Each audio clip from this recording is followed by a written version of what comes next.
உள்ளாட்சி திணை கிராம சபை கூட்ட பொருள்கள். பொருள் எண் 1. கிராம ஊராட்சியில் சிறப்பாக பணிபுரிந்த ஊழியர்களின் சிறப்பித்தல்.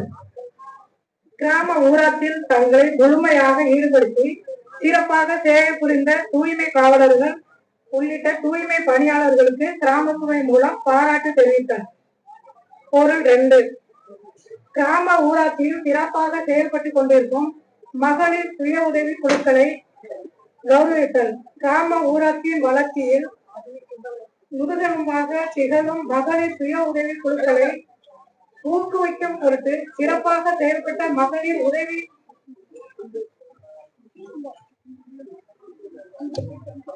சுய உதவி குழுக்களுக்கு பாராட்டு தெரிவித்தது. வடகிழக்கு பருவமழை முன்னெச்சரிக்கை நடவடிக்கைகள். வடகிழக்கு பருவமழை முன்னெச்சரிக்கை நடவடிக்கைகளை கிராம ஊராட்சிகள் மேற்கொள்ள வேண்டும். முக்கியமாக கீழ்கண்டவற்றை பின்பற்றும் பொருட்டு கிராம சபையில் விவாதித்தல். தாழ்வான மற்றும் மழைநீர் தேங்கக்கூடிய வாய்ப்புள்ள பகுதிகளை அடையாளம் கண்டு அவ்விடங்களில் மழைநீர் தடைபடாமல் செல்லும் வகையில் வழியேற்றுதல். புதுக்கோட்டை மாவட்டம் புதுக்கோட்டை ஊராட்சி வாராப்பூர் கிராம ஊராட்சி கிராம சபை கூட்டத்திற்கு வந்திருக்கோம். மாவட்ட ஆட்சியர் அவர்களே, கூடுதல் ஆட்சியர் அவர்களே, டிஸ்ட்ரிக்ட் சேர்மன் அவர்களே மற்றும் இங்கே வருகின்ற ஊராட்சி மன்ற தலைவர் சகோதரர் சதீஷ் அவர்களே, கவுன்சிலர் சகோதரி வெண்ணிலா பாரதி அவர்களே மற்றும் இங்கே வருகின்ற பிடிஓ, ஆர்டிஓ, டிஆர்ஓ மற்றும் தாசில்தார், அனைத்து அரசு துறை அரசு அதிகாரிகளை அனைவருக்கும் எனது காலை வணக்கத்தை தெரிவித்துக் கொள்கிறேன். முதலாவதாக இந்த வாராப்பூர் ஊராட்சியை புதுக்கோட்டை மாவட்டத்தில் வாராப்பூர் ஊராட்சி முக்கியத்துவம் கொடுத்து இன்று கிராம சபை கூட்டம் நடத்த ஒப்புதல் அளித்த மாவட்ட ஆட்சியருக்கு நன்றியை தெரிவித்துக் கொள்கின்றேன். எப்போதுமே பாத்தீங்கன்னா வாராப்பூர் ஊராட்சி ஒரு சிறப்பு வாய்ந்த ஊராட்சி. புதுக்கோட்டை ஒன்றியத்துல பாத்தீங்கன்னா முக்கியமான 2-3 ஊராட்சி, பெரிய ஊராட்சியில பாத்தீங்கன்னா வாராப்பூர் ஒன்று. அதே மாதிரி கடந்த 3 வருஷத்துல மாண்பு முதலமைச்சர் ஆட்சி ஏற்ற இந்த 3 வருஷத்துல பாத்தீங்கன்னா வாராப்பூர் ஊராட்சிக்கு அதிகப்படியான நலத்திட்டங்களை நமது மாண்பு முதலமைச்சர்கள் வழங்கியுள்ளார்கள். முதலாவதா வந்து பாத்தீங்கன்னா 108 ஆம்புலன்ஸ் இல்லாம இருந்துச்சு. ஆட்சிக்கு வந்த உடனேயே இந்த வாராப்பூர் ஊராட்சிக்கு 108 டிபார்ட்மெண்ட் கொண்டாந்து சிஎஸ்சில 108 கொடுத்தோம். அது மட்டும் இல்ல, நம்ம எந்தெந்த சட்டமன்ற உறுப்பினர் நிதியிலிருந்து ஒரு மேலப்புலவன்காடு பகுதிக்கும் சிந்தநெறிப்பட்டிக்கும் 30,000 லிட்டர் 10,000 லிட்டர் டேங்க் கொடுத்தோம். அப்புறம் சைக்கிள் ஸ்டாண்ட் கூட கொடுத்தோம். இன்னொன்னு, மக்கள் வாராப்பூர் ஊராட்சியில் மக்கள் நீண்டரான கோரிக்கையான அந்த வாராப்பூர் உயர்நிலை பள்ளியை மேல்நிலை பள்ளியாக தர சட்டமன்றத்திலேயே கோரிக்கை வச்சு அதற்கான நடைமுறைகள் நடைபெற்றிருக்கிறது. கண்டிப்பாக வரக்கூடிய காலங்களில் வந்து வாராப்பூர் உயர்நிலை பள்ளி மேல்நிலை பள்ளியாக கண்டிப்பாக தரம் உயர்த்தப்படும். அது எந்த விதமான மாற்று கருத்துமே கிடையாது. அதே மாதிரி பல்வேறு திட்டங்கள், நிறைய திட்டங்கள் 25-30 திட்டங்கள், நிறைய திட்டங்கள் வாராப்பூர் பஞ்சாயத்தில் நடைபெற்றிருக்குன்னு சொன்னோம்னா நேரம் பட்டாது. இன்னொன்று குறிப்பா என்னோட கோரிக்கை பாத்தீங்கன்னா, அங்க நெம்மேலிப்பட்டிக்கு போய் கேட்டுறாங்க. நான் கரெக்டையும் சொல்லி ஒரு ஸ்பெஷல் பண்ற நெம்மேலிப்பட்டிக்கு அவர் சொல்றது மாதிரி நான் சொல்லிடுறேன். இல்லைன்னா ஒரு நெம்மேலி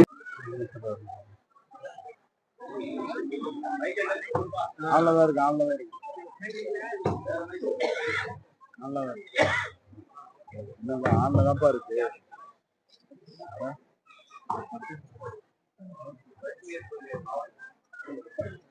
மதிப்பிற்குரிய மாவட்ட ஆட்சித்தலைவர், சட்டமன்ற உறுப்பினர்கள், சேர்மன், இது புதுக்கோட்டை டிஸ்ட்ரிக்ட் சேர்மன், வேற எல்லா ஆபீஷியல்ஸ், ஊராட்சி தலைவர் அனைவருக்கும் வணக்கம். இது ஆர்டி பத்தி இந்த இது கிராமத்துல நிறைய வேலை நடந்துங்க.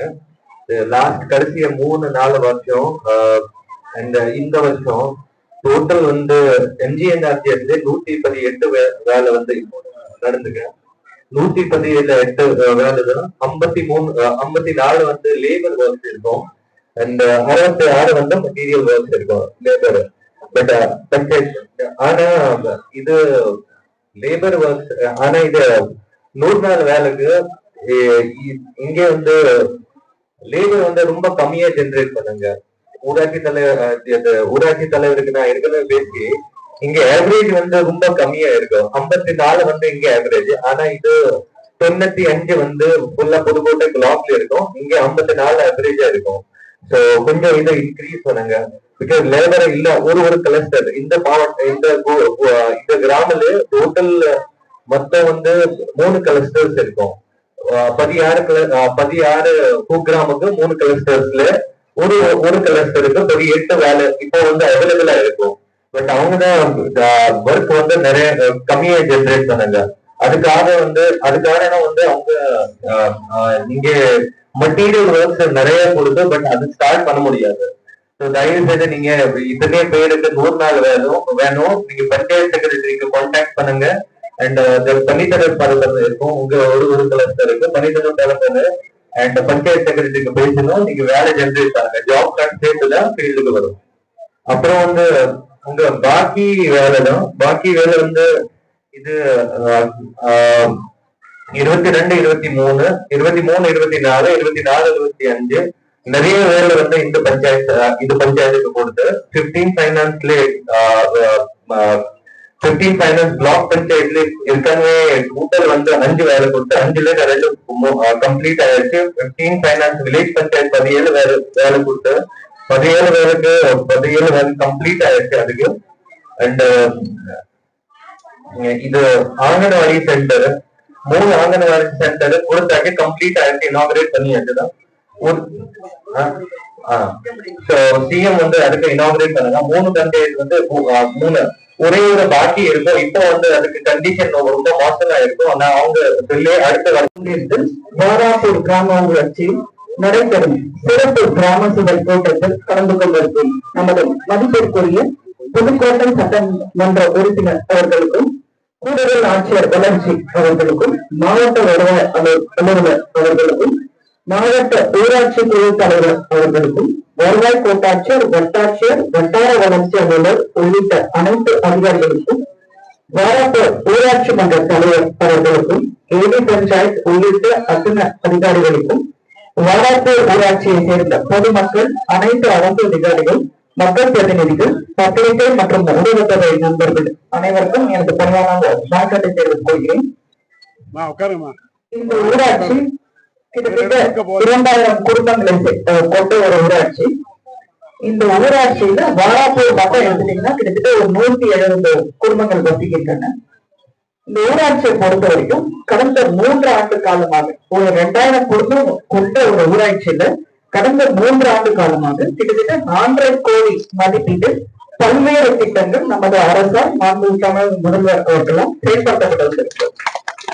இது மட்டுமல்லாமல் இந்த நடைபெறும் நிதியாண்டு கிட்டத்தட்ட 3.5 கோடி அளவில் நமது பணிகள் நடைபெற்று வந்து கொண்டிருக்கிறது. இது முக்கியமா ஒரு கோரிக்கை நீங்க கேட்டிருக்கீங்க. நேரடி நெல் கொள்முதல் நிலையம் கேட்டிருக்கீங்க. அந்த நேரடி நெல் கொள்முதல் நடைமுறை அந்த பணியும் நடைபெற்றுக் கொண்டு வந்திருக்கிறது. இப்ப நாங்க நமது மாவட்டத்தில் மாண்பு முதல்வர் அவர்கள் வர வாய்ப்புகள் அதிகமாக உள்ளது. அப்பொழுது வரும்போது அவரோட கைகளாறு இதை திறக்க வாய்ப்புகள் உள்ளது என்று தெரிவித்துக் கொள்கிறேன். இப்ப முக்கியமா நீங்க 2-3 கோரிக்கை வச்சிருக்கீங்க. நிறைய கோரிக்கை வச்சுட்டு பட்டா வேணும். உங்களோட டெவலப்மெண்ட் அதாவது ஊரக வளர்ச்சி துறை மூலமாக செயல்படுத்தப்படும் அனைத்து திட்டங்களும் உங்களுக்கு நிறைவா இருக்கிற மாதிரியும் பட்டா எனக்கு கிடைக்கவில்லை அப்படின்ற ஒரு ஆதங்கம் உங்களை இருக்கிற மாதிரி ஒரு கோரிக்கை மட்டும் என்கிட்ட இருக்கு. இந்த பட்டா பொறுத்த வரைக்கும் கிட்டத்தட்ட ஒரு 4 ஊராட்சி ஒரு 4 ஊர்ல கேட்கறீங்க. ஒன்று கழனிப்பட்டி, இன்னொன்னு புதுக்கரைப்பட்டி, இன்னொன்னு மேலப்புலவன்காடு, இன்னொன்னு பெருஞ்சிப்பட்டி. இந்த ஊராட்சியில நீங்க எல்லாமே பட்டா கேட்டிருக்கீங்க. அந்த பட்டாவை பொறுத்த வரைக்கும் கழனிப்பட்டி அப்படின்ற இடம் வந்து காடு புறம்போக்கு இருக்கு. இந்த காடு புறம்போக்கு நம்ம பரிந்துரை செய்து இப்போ சேலத்துல இருக்க வனசரக அலுவலர் அவர்களுக்கு அனுப்பப்பட்டு பரிசீலனையில் உள்ளது. இது விரைவில் வகை மாற்றம் செய்யப்படும் அப்படின்ற உத்தரவாதத்தை உங்களுக்கு தெரிவித்துக் கொள்கிறேன். அடுத்ததாக நெல்லிப்பட்டி, புதுக்கரையப்பட்டி, மேலப்புலவன்காடு இந்த 3 இடத்துலயும் உங்களுக்கு பக்கத்துல எம்எல்ஏ சார் உத்தரவாதம் கொடுத்துட்டாங்க. அதனால நீங்க சந்தோஷமா இருக்க அப்போ சொல்லிக்கிட்டே இருக்காரு. சார் நாங்க வந்து சொல்ல மாட்டோம், நான் செஞ்சு காட்டுவோம் உங்களுக்கு. இந்த 3 ஊராட்சியில உங்களுக்கு பட்டா நாங்க ரெடி பண்ணிட்டு அது கண்டிப்பா உங்களுக்கு இப்போ முதல்வர் அவர்கள் நம்மளோட மாவட்டத்துக்கு வரும்போது அவரது கைகளை உங்களுக்கு வழங்கப்படும் அப்படின்ற உத்தரவாதத்தை உங்களுக்கு தெரிவித்துக் கொள்கிறேன். இந்த 3மே கன்ஃபார்ம். அந்த சேலம் மட்டும் கொஞ்சம் டைம் ஆகும், ஏன்னா போயிட்டு வனசரக அலுவலர் அவரை பார்த்துட்டு நம்மளுக்கு கொஞ்சம் டைம் ஆகும். பட் இந்த கழனிப்பட்டி அப்படின்ற ஊராட்சியில இருக்கு மட்டும் கொஞ்சம் லேட் ஆகும். பட் இருக்க நெருங்கிப்பட்டி, தொடுக்காயன்பட்டி, மேலப்புலவங்காடு எல்லாத்தையும் உடனடியாக உங்களுக்கு கொடுக்கப்படும் அப்படின்ற உத்தரவாதம் கொடுத்துக் கொள்கிறேன். பொதுவா ஒவ்வொரு கூட்டத்துக்கும் போகும்போது நான் 2-3 விஷயங்கள் பேசுவேன். ஒண்ணு கல்வி பத்தின விஷயம், இன்னொன்னு சுகாதாரம் பத்தின விஷயம். குறிப்பா பெண்களோட சுகாதாரத்தை பத்தி நான் ஒவ்வொரு கூட்டத்திலையும் பேசிட்டே இருப்பேன். என்ன அப்படின்னா நம்மளோட பெண்கள் இந்த கூட்டத்திலையும் பாத்தீங்க அப்படின்னா பெண்கள் தான் அதிகமா இருக்கும். ஆனா பெண்கள் கூட்டத்துக்கு மட்டும் தான் வருவாங்களா, மத்த எதுவும் பண்ண மாட்டாங்களா அப்படின்ற கேள்வி ஒன்று இருக்கும். அப்படி கிடையாது.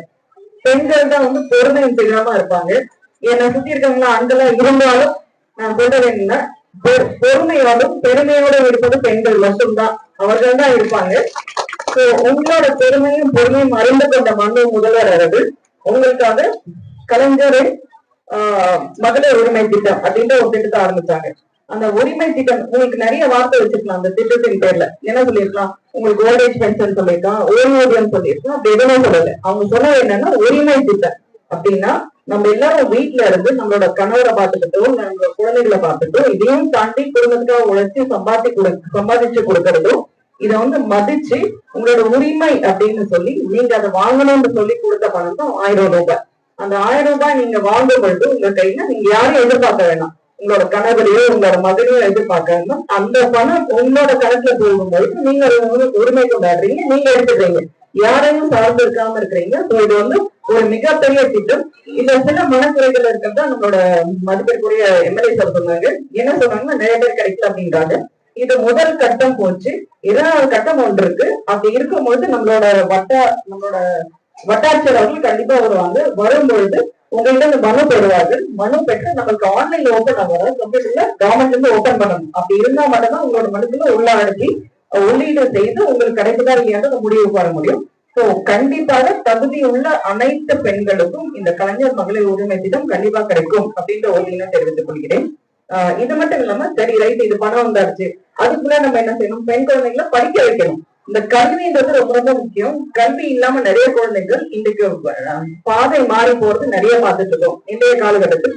ஏன்னா எல்லா கிராமத்திலயும் எது இருக்கோ இல்லையோ கையில எல்லாரும் மொபைல் வச்சிருக்கோம்.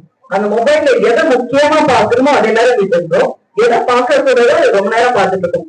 இந்த தாய்மார்கள் சீரியல்களை போன்ல பார்க்க ஆரம்பிச்சிட்டாங்க. மாடு மேய்க்க போறாங்க, ஆடு மேய்க்க போறாங்க, காட்டுல உட்காந்து போன கையில வச்சுட்டு சீரியல் பார்த்துட்டு இருக்காங்க. மிஸ் ஆயிடுச்சா உடனே யூடியூப்ல போய் பார்க்க ஆரம்பிச்சுறாங்க. சோ அந்த அளவுக்கு நம்ம ஒரு டெக்னாலஜில முன்னேறி இருக்கோம். ஆனா இந்த டெக்னாலஜியை வச்சு நம்ம பின்னோக்கி போகக்கூடாது. நம்மளோட வாழ்க்கை முன்னேற்றம் டெக்னாலஜி நம்ம சாதகமா யூஸ் பண்ணிக்கவே தவிர பாதகமா யூஸ் பண்ணவே கூடாது. குறிப்பா இளைஞர்கள் என்பவர்கள் நம்மளோட மாவட்டத்துல இந்த ட்ரக் அபியூஸ் போதை பொருள் பயன்பாடு இன்க்ரீசிங் இப்ப கொஞ்சம் ஏற்றம் அடைகிற மாதிரி ஒரு சூழ்நிலை இருக்கு. தயவுக்கு இந்த இளைஞர்களோ அது பக்கம் திரும்பாமல் நம்மளோட நோக்கம் படிப்பா இருக்கணும். கல்வி முடிச்சால் மட்டும்தான் நீங்க தலை நிமிர்ந்து உயர்ந்து நிற்க முடியும். உங்களோட ஒரு ஜெனரேஷன் மாறணும் அப்படின்னா நீங்க படிச்சா மட்டும்தான் உங்களோட ஜெனரேஷன் மாற முடியும். இன்னைக்கு நான் இங்க உட்கார்ந்துருக்கேன் அப்படின்னா நான் படிச்சனால எங்க அப்பா படிச்சனால நான் இங்க வந்திருக்கேன். நான் சும்மா உட்கார முடியாது, உட்கார்ந்து படிக்கணும். நம்மளோட மதிப்பிற்குரிய மாவட்ட கூடுதல் ஆட்சியரும் சரி, நம்மளோட சட்டமன்ற உறுப்பினரும் சரி, சட்டமன்ற உறுப்பினர் அவர்கள் மருத்துவத்துறையை படிச்சு முடிச்சுட்டு தான் அவர் இன்னைக்கு சட்டமன்ற உறுப்பினராக இருக்காரு.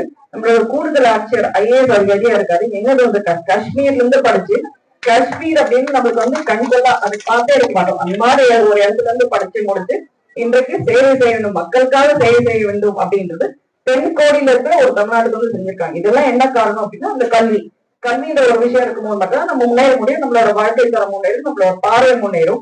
தயவு கூர்ந்து பெண்கள் மட்டும் இல்லாம இந்த 3 வரிசையில் இருக்கும் குட்டி பசங்களும் சரி, இளைஞர்களும் சரி, கல்வியை ரொம்ப சீரியஸா எடுத்துக்கொண்டு தயவு செய்து படிங்க. விளையாட்டு தரமா இருந்தாங்க, விளையாட்டு முக்கியம், கல்வியும் முக்கியம் அப்படின்னு தெரிவிச்சு சொல்லிடுறேன்.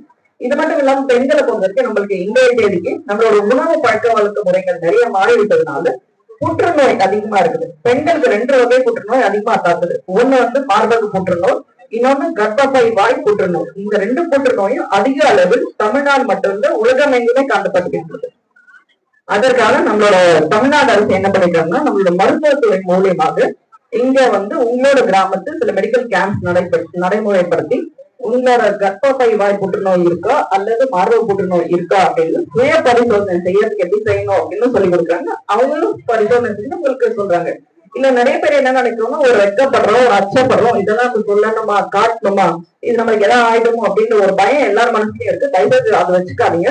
கேன்சர் அப்படின்றது கியூரபிள் டிசீஸ், அதை கண்டிப்பா குணப்படுத்த முடியும். எப்போ அப்படின்னம்னா முதலே நமக்கு நெரிச்சிட்டோம் அப்படின்னா, முதல் ஸ்டேஜ்ல இருக்கும் கண்டறிச்சிட்டோம்னா கண்டிப்பா நம்மளால கியூர் பண்ண முடியும். நம்ம அதை வந்து கேர்லெஸ்ஸா விட்டுட்டு அது ஒரு பார்க்காம விட்டுட்டோம் அப்படின்னம்னா அது கடைசி ஸ்டேஜ்ல போயிட்டு அது கியூர் பண்ண முடியாத ஒரு சூழ்நிலை வரும். அந்த சூழ்நிலை நம்ம விடாமல் முதல் ஸ்டேஜ்ல இருக்கும்போது நம்ம கண்டுபிடிச்சிட்டோம் அப்படின்னா இந்த மாதிரி கேன்சரும் தயவுசெய்து உங்களோட பரிசோதனை செஞ்சுக்கோங்க. குறிப்பாக 40 வயதை தாண்டிய பெண்கள் அனைவரும் இந்த பரிசோதனையை செய்து கொள்ளுங்கள் அப்படின்னு அன்போடு கேட்டுக்கொள்கிறேன். இது மட்டும் அல்லாமல் நம்மளுக்கு நிறைய திட்டங்கள் மன்மோ முதல்வர் அவர்கள் கொடுத்திருக்காங்க. பெண்களுக்காக, பெண் குழந்தைக்காக ஆண் குழந்தைகளுக்கு தமிழ் புதுவன்ற திட்டமும், பெண் குழந்தைக்கு மாதம் 1000 ரூபாய் வழங்குது. அதாவது 6ஆம் வகுப்புல இருந்து 12ஆம் வகுப்பு படிக்கும் குழந்தைங்களுக்கு ஹையர் எஜுகேஷன் வேணும். அதாவது காலேஜ் போகும்போது அம்மாவோ அப்பாவோ கஷ்டப்பட்டு பணம் கொடுத்து கட்ட வேணாம், அவங்களே கட்டிக்கிட்டோம், அவங்களோட நோட்டு புத்தகம் அவங்களே வாங்கி கொள்ளட்டும் அப்படின்ற ஒரு எண்ணத்தோடு பெண் குழந்தையா இருந்தாலும் சரி, ஆண் குழந்தையாக இருந்தாலும் சரி, 6ஆம் வகுப்பு உள்ள 12ஆம் வகுப்பு வரை அரசு பள்ளியில் படிக்கும் குழந்தைகளுக்கு காலேஜ் படிக்கும் போதோ அல்லது வந்துட்டு பாலிடெக்னிக் போகும்போது அவங்களுக்கு மாதம் 1000 ரூபாய் அவரோட பேங்க் அக்கௌண்ட்ல வந்துருது. அது மட்டும் இல்லாம பாலிடெக்னிக் போனாங்க அப்படின்னா அந்த குழந்தைங்களுக்கு ஸ்டைபண்டா 750 ரூபாய் வருது. மொத்தம் 1750 ரூபாய் அந்த குழந்தைங்களுக்கு ஒரு மாசம் கிடைக்குது. இது ஒரு பெரிய விஷயம். தயவு கொண்டு மக்கள் அனைவரும் தங்கள் குழந்தைகளை பள்ளிக்கூடம் அனுப்புங்கள் அப்படின்றத அன்போடு கேட்டுக்கொள்கிறேன். அதே முக்கியமா நம்மளோட பஞ்சாயத்து செக்ரட்டரி ஒண்ணு சொன்னாங்க, இந்த ஊராட்சியில ஓப்பன் டெஃபிகேஷன், அதாவது மலர் கழித்தல் வந்து வெளியில் பண்ணாமல் நம்ம டாய்லெட்ஸ் பண்ணணும் அப்படின்றது ஒரு முக்கியமான கருத்தா இருக்கு. அது இருந்தால் மட்டும்தான் நம்ம சுகாதாரமா இருக்க முடியும். குழந்தைகள் வந்து பெரியவர்களை அனைவரும் டாய்லெட்டை யூஸ் பண்ணுங்க, வெளியில் மலம் கழிக்காதீர்கள். அது இப்ப குறிப்பா பாத்தீங்க அப்படின்னா மழைக்காலம் வந்துருச்சு, நம்மளுக்கு டெங்கு வந்து இப்ப கொஞ்சம் அதிகமா இன்க்ரீஸ் ஆகிட்டே இருக்கு. அனைவரும் சுடு தண்ணியை வந்து கொதிக்க வச்சு ஆற வச்சு குடிங்க. அதே மாதிரி உங்களுக்கு தண்ணி வரும்போது அது மூடி வைங்க. கொசு புழக்கம் அதுல வந்து முட்டையிடாமல் பார்த்துக் கொள்ளுங்க.